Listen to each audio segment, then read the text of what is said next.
नमस्कार, जय श्री कृष्ण। आसोलव ज्ञान यूट्यूब चैनल में आप सभी का स्वागत है। तो फ्रेंड्स, आज हम तुलसी माता की कथा सुनेंगे। तुलसी माता की कथा सुनने मात्र से ही पुण्य मिलता है।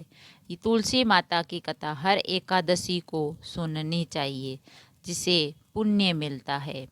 तुलसी से जुड़ी एक कथा बहुत ही प्रिय और प्रचलित है। श्रीमद् देवी भागवत पुराण के इनके अवतरण का दिव्य लीला कथा भी है। एक बार शिव ने अपने तेज को समुद्र में फेंक दिया था। उससे एक महातेजस्वी बालक ने जन्म लिया।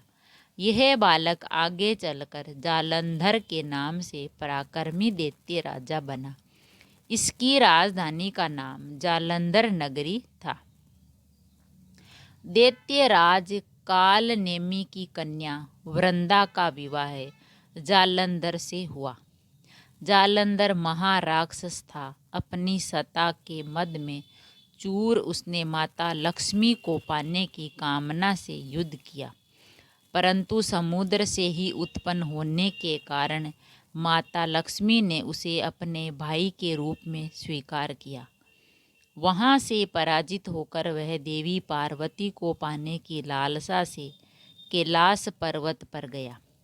भगवान देवाधिदेव शिव का ही रूप धरकर माता पार्वती के समीप गया, परंतु माँ ने अपने योग बल से उसे तुरंत पहचान लिया तथा वहाँ से अंतर्ध्यान हो गई। देवी पार्वती ने क्रुद्ध होकर सारा वृत्तांत भगवान विष्णु को सुनाया। जालंधर की पत्नी वृंदा अत्यंत पतिव्रता स्त्री थी। उसी के पतिव्रत धर्म की शक्ति से जालंधर ने तो मारा जाता था और न ही पराजित होता था। वह एक धर्मपरायण स्त्री थी, इसीलिए वह बच जाता। इसीलिए जालंधर का नाश करने के लिए वृंदा के पतिव्रत धर्म को भंग करना बहुत जरूरी था। इसी कारण भगवान विष्णु ऋषि का वेश धारण कर वन में जा पहुँचे, जहाँ वृंदा अकेली भ्रमण कर रही थी। भगवान के साथ दो मायावी राक्षस भी थे, जिन्हें देखकर वृंदा भयभीत हो गई। ऋषि ने वृंदा के सामने पल में दोनों को भस्म कर दिया। उनकी शक्ति देखकर वृंदा ने कैलाश पर्वत पर महादेव के साथ युद्ध कर रहे अपने पति जालंधर के बारे में पूछा। ऋषि ने अपने माया जाल से दो वानर प्रकट किए। एक वानर के हाथ में जालंधर का सिर था तथा दूसरे के हाथ में धड़। अपने पति की यह दशा देखकर वृंदा मूर्छित होकर गिर पड़ी। होश में आने पर उन्होंने ऋषि रूपी भगवान से विनती की कि वह उसके पति को जीवित करे।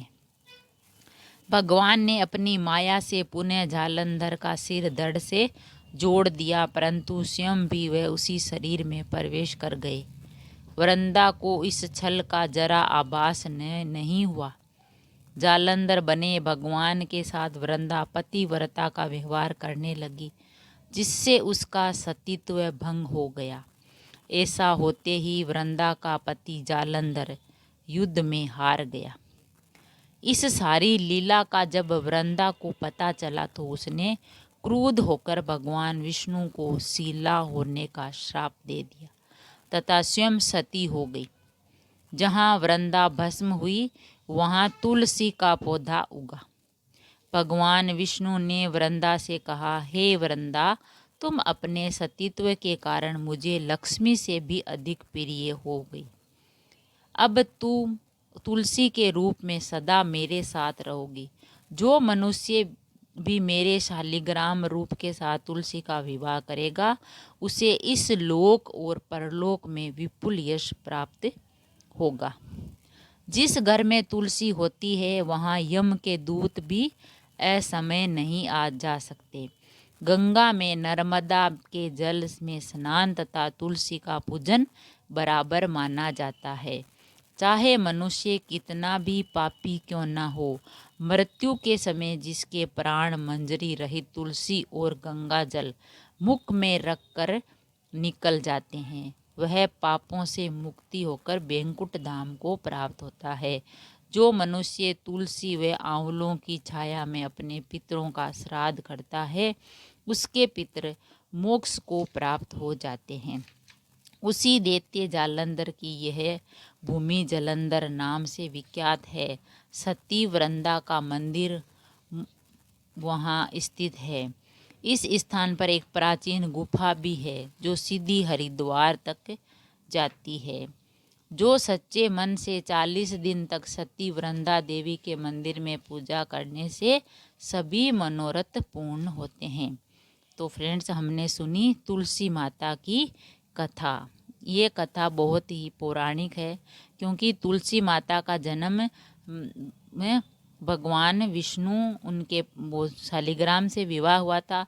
तो तुलसी माता का और शालिग्राम की पूजा एक साथ करने से हमें भगवान विष्णु और माता तुलसी और महालक्ष्मी का आशीर्वाद प्राप्त होता है। अगर कहानी पसंद आई तो लाइक और शेयर ज़रूर करें। ऐसी ही कहानी और कथा सुनने के लिए चैनल को सब्सक्राइब करें। Thank you. धन्यवाद।